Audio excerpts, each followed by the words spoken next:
Driving a motor vehicle on the roads today is a complex task, and drivers vary in their ability to cope with the demands of the situation when driving. During their years of driving, some drivers are involved in many accidents, while others have none at all. Why is this? Due to the complexity of the problem, no simple answer can be expected. However, a great deal of research has been and is being carried out in attempts to throw some light on what is an involved and difficult area of research. Work on electronic aids to drivers and research into psychomotor skills and vision are being carried out at the Road Research Laboratory. A typical example is this experiment, in which a broken circle of light moves across the screen. The subject records his idea of the quadrant in which the broken area appears, and this is compared on the screens with the preset program. If the subject makes the correct decision, a corresponding light appears.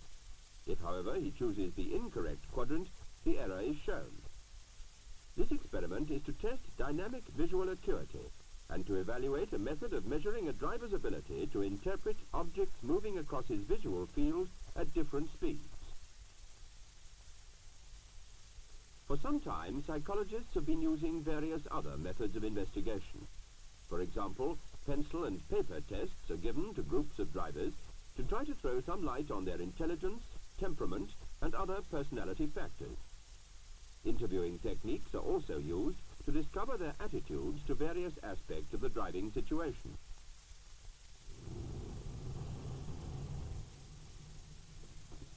To approach the problem of driving and accidents from a fresh angle, the method of systematic observation of driver behavior has been developed at the Road Research Laboratory.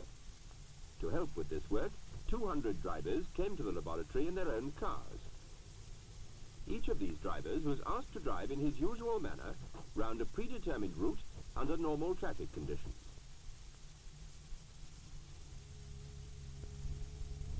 To obtain complete coverage of items of driver behavior, he was accompanied by 2 observers, the front observer making notes on check sheets. After the drive was completed, all data from the check sheets was gathered together onto a drive analysis sheet, which gives, in figures, a description of the driver's behavior with respect to his surroundings during the drive. Let us take just a few items of behavior from 2 drivers driving under similar traffic conditions and for similar distances in a 30 miles per hour zone. Driver 1 averaged 29 miles per hour and overtook 1 vehicle. He gave 7 signals: 3 left hand, 2 right hand, 1 to overtake the vehicle, and 1 when slowing for a pedestrian crossing. He took no risks. Driver 2 averaged 38 miles per hour, overtook 9 vehicles, and gave 10 signals: 3 left hand, 2 right hand, and 5 to overtake. He took 3 risks during this journey. As you can see, these 2 drivers showed quite different patterns of behavior as they drove.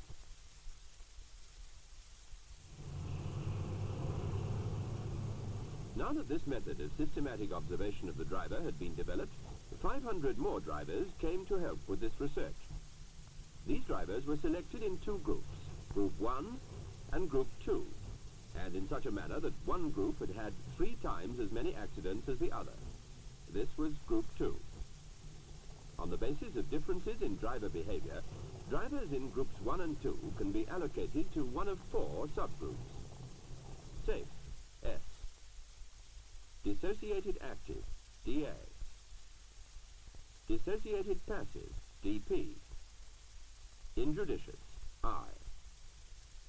In Group 1, 70% drove safely, and so are placed in the safe subgroup.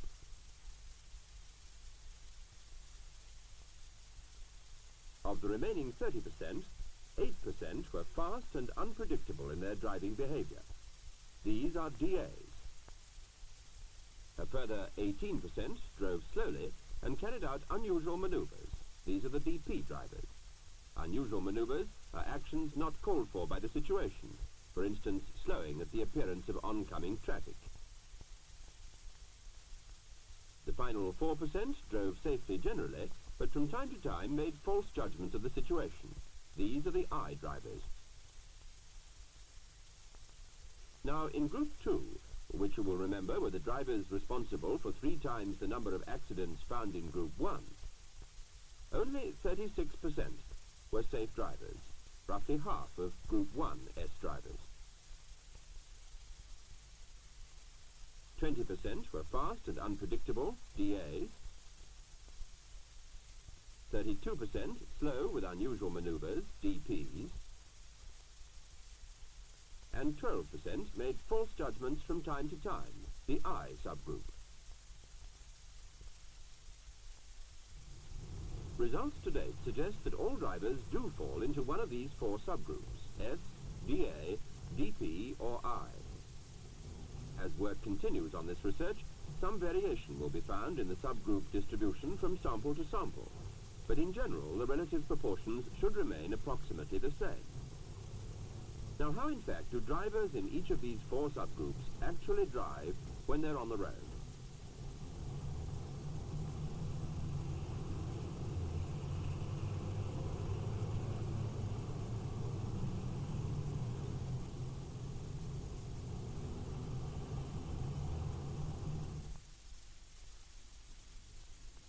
The S or safe subgroup driver uses care before starting on his journey. He signals his intention of pulling out into the traffic.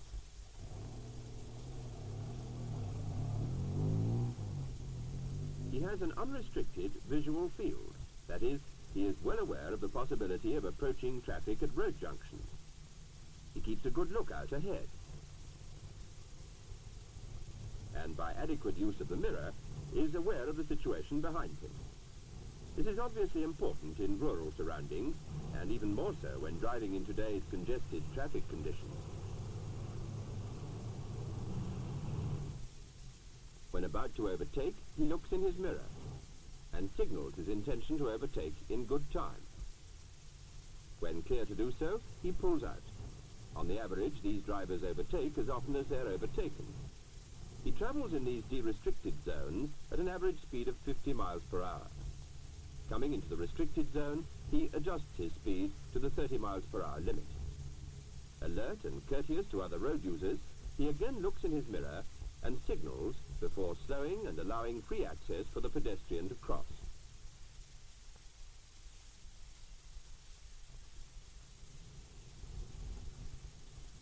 Consideration is shown by giving way to an oncoming car.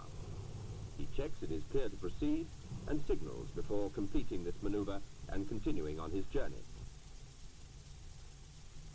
Another possible danger when driving is the cyclist. This S driver allows adequate clearance while overtaking, having confirmed it is clear to pull out first. Still keeping well aware of his surroundings, our driver is about to turn right. He checks the position of approaching and following traffic, signals his intention, and moves into the correct road position for the turn. When clear, he turns right, and so safely completes this maneuver. The drivers in this S, or safe, subgroup carry out no unusual maneuvers, take no risks, and do not cause any near accidents. The majority of drivers belong to this S or safe subgroup, and can be seen driving according to this behavior pattern.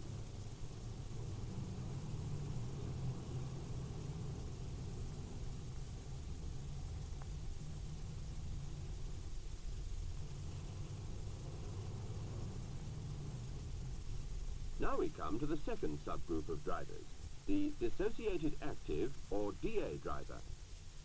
A casual, easygoing attitude to his driving, often with only one hand on the wheel. He's not fully aware of the situation around him, and his rear-view mirror is rarely used. With no use of his mirror, and so unaware of following vehicles, he is approaching a crossroads controlled by traffic lights. His lane discipline is inconsiderate. Drawing up in the right-hand lane, although signalling to turn left, he cuts across ahead of a driver already waiting as soon as the light changes to amber. Still inattentive and without using his mirror, He takes up the road position for turning right, then cuts across the corner and narrowly misses a car coming in the opposite direction. His average speed in the 30 zone is 38 miles per hour, and so well above that of the S driver. In this situation, lacking anticipation, he does not see the car ahead slow down before passing a parked vehicle and has to apply his brakes sharply. The DA driver carries out unusual maneuvers. In this instance, the dangerously close distance at which he is following this car for some considerable time before pulling out and overtaking. These drivers overtake much more than they themselves are overtaken. Frustrated by finding yet another car ahead of him, the DA driver starts to overtake on the rise of a humpback bridge, regardless of the risks involved.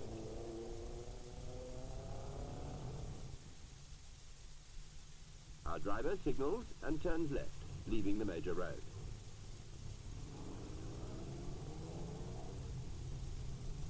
He accelerates quickly and starts to draw away.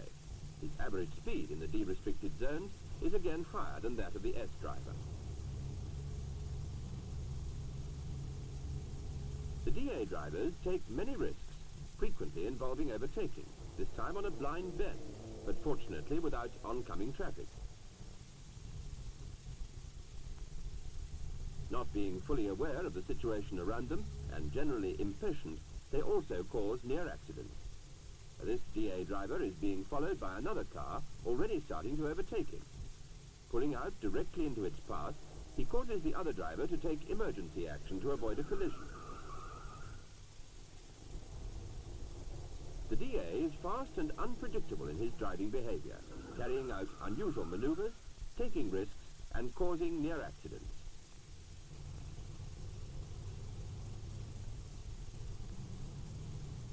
The dangerous overtaking of this DA driver is obvious. Fast and unpredictable, another driver from this subgroup overtakes on a bend in heavy traffic.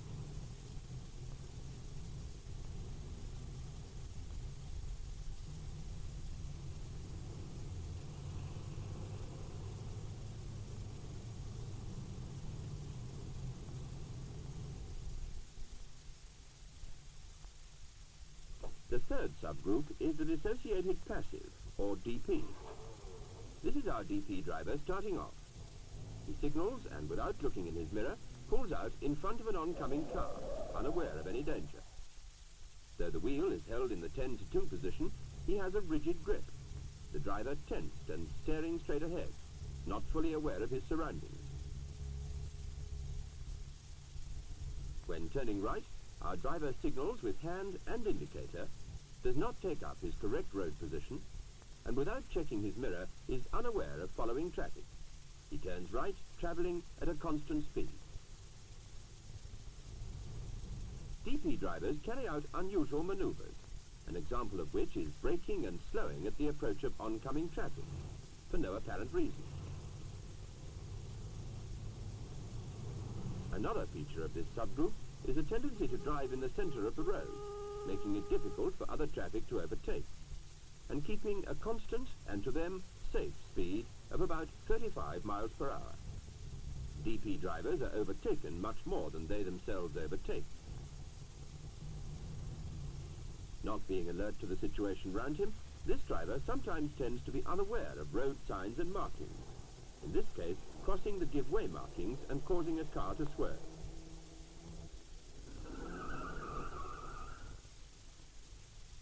On this occasion, he is not conscious of a changing traffic signal. There is little variation in speed between restricted and de-restricted zones. This constant speed is maintained throughout, regardless of the situation. The DP subgroup also cause near accidents. At his steady speed, our driver ignores an oncoming vehicle and passes this parked car at the same moment, causing the other driver to take avoiding action to prevent an accident. In general, the DP driver shows a predictable pattern of behavior. He does take risks, and he's unperturbed by the near accidents that he causes. Well into the centre of the road, and at a constant speed, the DP driver is easily identified.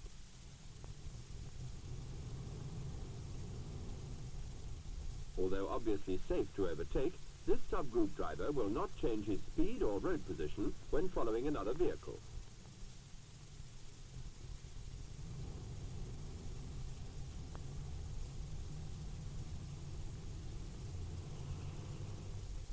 The last of the four subgroups is the injudicious or I driver.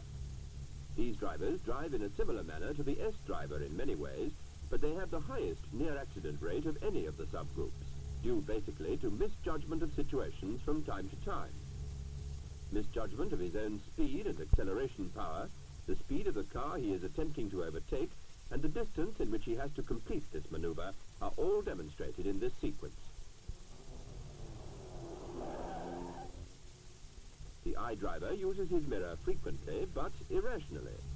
By irrational, we mean that, as in this case, turning right, it is often used several times in quick succession, but after the maneuver is completed. This subgroup also carry out unusual maneuvers, which you will remember are actions not called for by the situation. This I driver takes unnecessarily wide sweeps when passing parked vehicles, and sometimes signals his intention after having completed the maneuver. His irrational mirror use is again easy to see in this instance. When approaching a crossroads on the minor road, our I driver hesitates and, completely misjudging the speed of the approaching car on the major road, pulls out, very nearly causing an accident. A similar situation may arise when he's about to turn right, with an oncoming car approaching him at speed. He takes up his correct position and then turns straight across, again only avoiding an accident by the quick reaction of the other driver. The injudicious subgroup driver carries out unusual maneuvers, takes risks, and causes many near accidents. An I driver overtaking apparently safely, but having misjudged the situation, is forced to brake when the car ahead pulls out to pass a parked vehicle. Another I subgroup driver, completely misjudging the speed and position of other traffic, blocks both lanes. Now that we've seen these drivers out on the roads, let us compare the different driving behavior patterns of the four subgroups. Take rear-view mirror usage. S and I drivers use their mirrors much more than DA and DP drivers. But it must be remembered that I mirror use is irrational and spasmodic. The ratio of signals to maneuvers was similar for all four subgroups. In the 30 miles per hour restricted zones, the average speed of the DA subgroup was around 38 miles per hour, whilst all the others were approximately 30 miles per hour. In the D-restricted zones, S and I drivers increased their average speed to around 50 miles per hour. The DAs were noticeably higher, but the DP's average speed varied very little. Analysis of overtaking behavior showed that S and I drivers overtake as often as they are overtaken. DA drivers overtake much more than they're overtaken, whereas the opposite holds for the DP subgroup. Up to now, you may have noticed that the S and I drivers have shown a similar pattern. However, from now on, considerable differences will appear in these patterns. Whilst S drivers do not carry out any unusual maneuvers, all the other three subgroups do, and to a similar degree. Now, risks. S drivers do not take risks. The other three subgroups do, and again to a similar degree. Finally, near accidents. The S drivers drive in such a manner that they tend to avoid them. Of the other three subgroups, I drivers have the most near accidents, while DAs have fewer than DPs.